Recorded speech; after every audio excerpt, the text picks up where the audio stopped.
Yang sangat saya hormati, Yang Mulia Bapak Ketua Mahkamah Konstitusi, Bapak Dr. Haji Soehartojo, beserta Ibu, Yang Mulia Bapak Wakil Ketua Mahkamah Konstitusi, Bapak Profesor Saldi Isra Yang Mulia, beserta Ibu, Yang Mulia Hakim Konstitusi, Ibu Profesor Eni Nurbaningsih, beserta Bapak yang sangat saya hormati, Yang Mulia Bapak Dr. Daniel Smith, Viceroy, dan Ibu yang sangat saya hormati, Yang Mulia Bapak Ridwan Mansur, serta Ibu yang sangat saya hormati, Yang Mulia Bapak Profesor Guntur Hamzah, beserta Ibu yang saya hormati, dan yang terakhir Bapak Ridwan Mansur, Pak Arsul Sani yang sangat saya hormati, serta Ibu, dan Pak Ridwan Yang Mulia beserta Ibu yang saya hormati. Yang terakhir sahabat saya yang paling lama, saya sebut terakhir soalnya. Ini orang-orang tua yang sudah tidak berguna lagi di mahkamah untuk segera memasuki usia pensiun. Yang Mulia Bapak Profesor Dr. Anwar Usman, beserta Ibu, kalau ada yang sangat saya hormati. Kenapa Prof. Anwar saya sebut terakhir? Karena ini teman lama, jadi saya paling lama beserta beliau. Dan saya teringat pada awal menjadi hakim konstitusi, itu saya tidak bercita-cita untuk jadi pimpinan di sini, tapi waktu itu Prof. Anwar dan Prof. Haryono yang datang ke ruang saya, Prof. Arif supaya mau dicalonkan untuk menjadi wakil ketua Mahkamah Konstitusi. Berkali-kali beliau datang, akhirnya saya, ya karena ini amanah dari Pak Haryono, itu guru saya waktu S2 di UNER, kemudian juga dari Ustadz dari Bima yang mendorong, ya akhirnya saya bersedia untuk jadi pimpinan di Mahkamah Konstitusi. Bapak Ketua, Bapak para hakim dan Ibu, serta Bapak Ibu sekalian yang hadir, termasuk Bapak Sekjen, Bapak Panitra. Pada kesempatan yang berbahagia ini, saya mempunyai kesan yang luar biasa di mahkamah ini. Jadi pengalaman saya sebetulnya lebih banyak di perguruan tinggi sebagai dosen, tetapi dinamika kehidupan yang luar biasa itu terjadi di Mahkamah Konstitusi. Mulai dari dinamika yang sifatnya membanggakan, dinamika yang menyenangkan, dan dinamika dengan penuh kesedihan dan kepiluan juga terjadi di Mahkamah Konstitusi ini. Semuanya telah terlewati dalam waktu 13 tahun.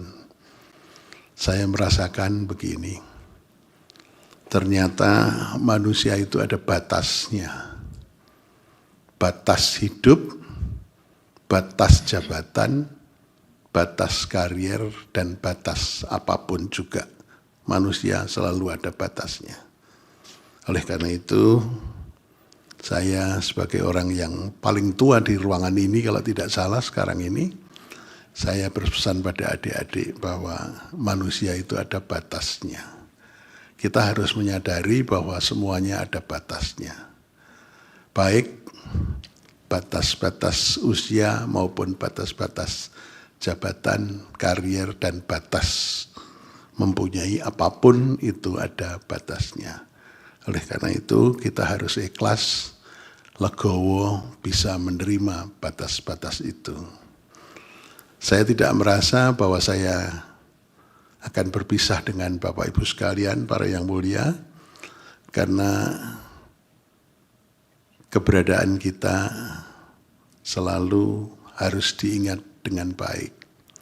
Dan saya merasakan menyelesaikan 13 tahun di mahkamah, saya merasa saya sudah melakukan yang terbaik selama yang saya lakukan selama 13 tahun ini, di mana saya semua sudah kita lakukan.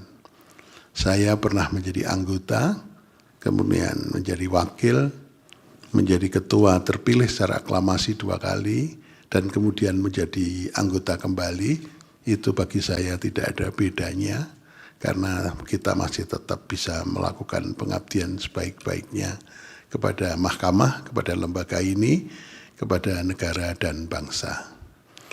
Kemudian yang berikutnya yang perlu saya sampaikan, bahwa di usia yang semakin tua, itu sebetulnya hanya fisik saja yang kita agak berkurang.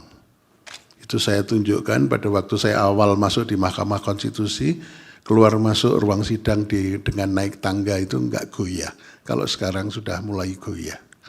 Itu saya rasakan, sehingga saya merasakan bahwa fisik memang sudah mulai menua, tetapi kalau dari sisi ingatan, pikiran, dan ide-ide, saya kira saya merasakan malah tambah pinter ini.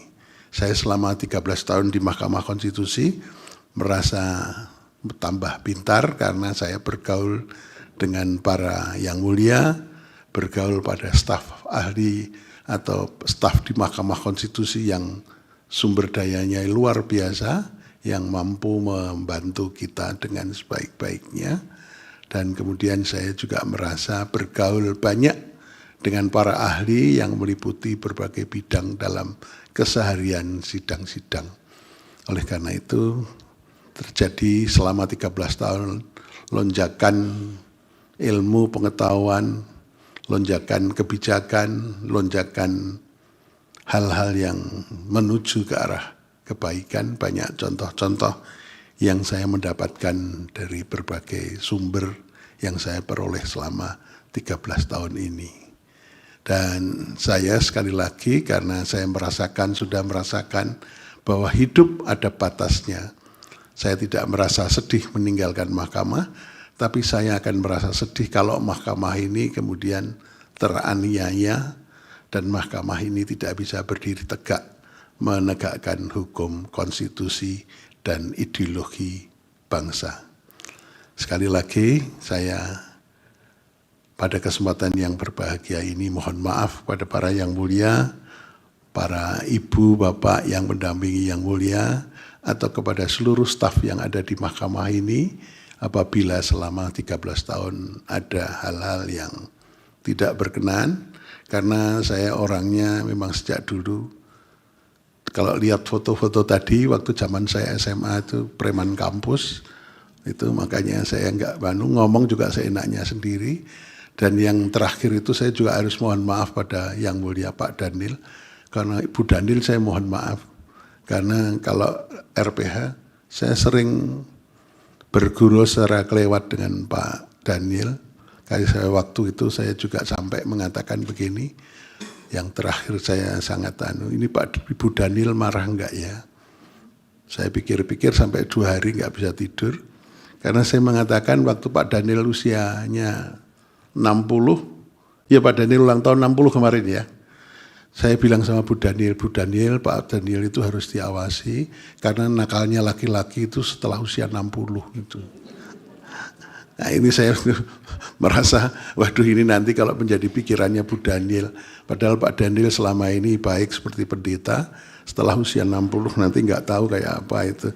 Padahal sebetulnya nggak begitu Ibu, 60 itu sudah tidak berdaya. Jadi harus berpikiran tenang, nggak ada masalah. Dan nggak tahu kecuali Prof. Guntur. Tapi saya tahu Prof. Guntur karena sejak muda, Prof. Guntur itu juga sahabat saya sejak kita pernah bekerja sama pada waktu itu saya menjadi ketua tim penyusun silabi S2 nasional. Kemudian saya minta pada Prof. Aswanto. Prof. Aswanto, saya sudah menjadi ketuanya, berasal dari Indonesia bagian Barat. Saya mohon untuk bisa didampingi sekretaris dari Indonesia Timur. Nah, Prof. Aswanto menyodorkan nama Prof. Guntur yang pada waktu itu adalah wakil pembantu dekan bidang akademik atau pembantu dekan 1 dari Universitas Hasanuddin. Kemudian kita sering bekerja sama. Akhirnya pada waktu MK membentuk Pusdik Pancasila dan Konstitusi, membutuhkan pejabat, saya mengusulkan pada Pak Mahfud MD dan Pak Janet, itu Prof. Guntur bisa maju ke Jakarta. Tapi Prof. Ida ya? Oh, Prof. Ria, selama di Jakarta meskipun bisa saya awasi terus, keaman-aman saja beliau ini. Ya. Dan kemudian pada waktu kita membutuhkan sekjen, saya juga menyampaikan pada Presiden dan Wakil Presiden, Prof. Guntur dibutuhkan untuk menjadi sekjen, akhirnya jadi sekjen. Jadi kariernya Prof. Guntur paling lama malah di Mahkamah Konstitusi, mulai dari Kapusdik sampai kemudian sekjen dan sekarang menjadi hakim. Oleh karena itu beliau termasuk orang yang lama yang berpengalaman di sini. Kemudian yang terakhir saya sampaikan, ini tadi sebelum saya turun, saya ditemui sahabat saya, Datuk Ilhamdi, bapaknya Ibu Leslie. Datang ke tempat saya khusus kita berdoa bersama untuk mendoakan bukan mendoakan pribadi masing-masing, tapi mendoakan negara Republik Indonesia ini supaya baik-baik saja untuk kepentingan anak cucu kita. Tetapi ada pesan yang terakhir yang saya tergelitik, Prof. Arif kan juga bapaknya Prof. Saldi, tolong kalau nakal itu diberitahu Prof. Saldi. Kelihatannya Prof. Saldi mungkin kalau di rumah agak nakal ini. Itu. Jadi tadi Pak Datuk itu sahabat saya sejak dulu, saya kenalnya sudah 30 tahun lebih. Sebelum saya kenal Prof. Saldi, itu saya sudah bersahabat baik dengan Datuk Ilhamdi, bapaknya Ibu Leslie, tadi pesan kepada saya begitu. Dan beliau datang dari Padang khusus untuk memberikan doa kepada saya, karena saya telah memasuki Purna Bakti, baik sebagai Hakim Konstitusi di usia 70 maupun Purna Bakti sebagai hakim guru besar di Fakultas Hukum Universitas Diponegoro. Dan saya merasa semuanya bagi saya indah, meskipun kadang-kadang ada hal-hal yang tidak indah pada waktu kita bergaul bersama selama 13 tahun. Tapi saya merasa banyak indahnya daripada tidaknya selama di Mahkamah Konstitusi. Maka pada kesempatan ini saya titip kepada para staf, tetaplah bisa mensupport para hakim dengan sebaik-baiknya, tunjukkan kualitasnya, karena saya merasa bersama Prof. Guntur ini yang mampu untuk mengembangkan ya Prof secara akademik, para staf bisa sekolah S2, S3, dan ternyata luar biasa staf di Mahkamah Konstitusi. Kemudian tadi juga terpampang sedikit bagaimana saya dibantu beberapa tim sehingga mampu untuk memperkenalkan Indonesia di forum internasional. Saya nggak bayangkan sama sekali orang guru besar dari Semarang bisa berkiprah baik di tingkat nasional maupun di tingkat internasional. Sekali lagi saya mohon maaf, dan pada kesempatan yang terakhir saya terima kasih pada istri saya yang selalu mendampingi saya. Mungkin kalau saya tidak didampingi di Jakarta, saya bisa kawin lagi. Tapi karena istri saya selalu mengikuti saya terus, ya saya terpaksa menjadi baik. Menjadi baik karena apa? Karena selalu didampingi. Dan kebetulan Tuhan mengatur, anak saya sudah besar-besar dan sudah meningkat, sehingga istri saya bisa selamanya berada di Jakarta mendampingi saya. Sehingga saya terborgol dengan cinta yang luar biasa.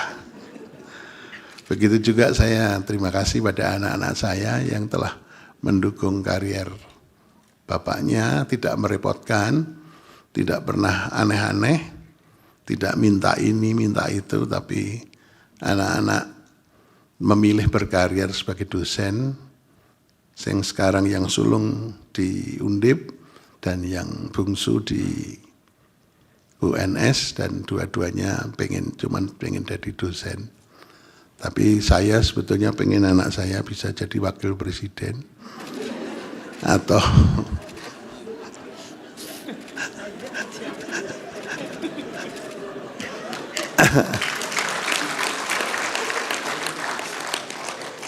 tapi tidak jadi kenyataan itu. Tapi yang lucu, anak saya yang bungsu setelah jadi dosen di UNS, anaknya yang kecil waktu melahirkan itu ada pilihan, bisa melahirkan di Semarang dan bisa melahirkan di Solo. Anak saya Angga mengatakan, "Pak, ini katanya sudah di USG, anak saya laki-laki, berarti cucu bapak nanti laki-laki. Biar lahir di Solo ya, karena kalau lahir di Solo bisa jadi presiden atau wakil presiden," katanya begitu. Karena Solo itu berkahnya Indonesia, katanya begitu. Tapi menjadi presiden atau wakil presiden yang baik. Itu doa saya pada cucu saya yang terakhir yang laki-laki ini. Demikian Bapak Ibu sekalian, karena kalau suasana pidato sedih itu enggak enak. Makanya saya sering bergurau, karena ada 4 macam dosen ini para pers supaya pada tahu. Ya, dosen itu ada 4 macam. Yang pertama adalah dosen yang bodoh tapi ngajarnya juga enggak enak. Jadi dosen yang bodoh tapi bodoh. Terus kemudian kalau meningkat, dosen yang bodoh itu pengetahuannya sedikit tapi ngajarnya enak. Itu namanya dosen bodoh pinter ngajar. Kemudian yang ketiga, dosen yang pinter tapi bodoh ngajar. Artinya apa? Pengetahuannya banyak, doktor atau bahkan profesor, tapi ngajarnya enggak enak, kepinterannya untuk diri sendiri. Ya yang terakhir ini saya katanya. Dosen yang pinter ngajar, pengetahuannya banyak, profesor, doktor, dan ilmu pengetahuannya bisa ditransfer kepada anak didik, anak muridnya. Terima kasih, mohon maaf kurang lebihnya, karena saya juga suka enak, daripada kebablasan nggak jelas, saya akhiri saja. Terima kasih. Assalamualaikum warahmatullahi wabarakatuh. Om Santi Om. Yang terakhir begini, kalau naik mimbar dari sini, turunnya dari sini supaya kariernya mengalir. Jangan maju mundur, nanti kariernya nggak mengalir. Siapa tahu setelah di sini saya punya jabatan lain lagi.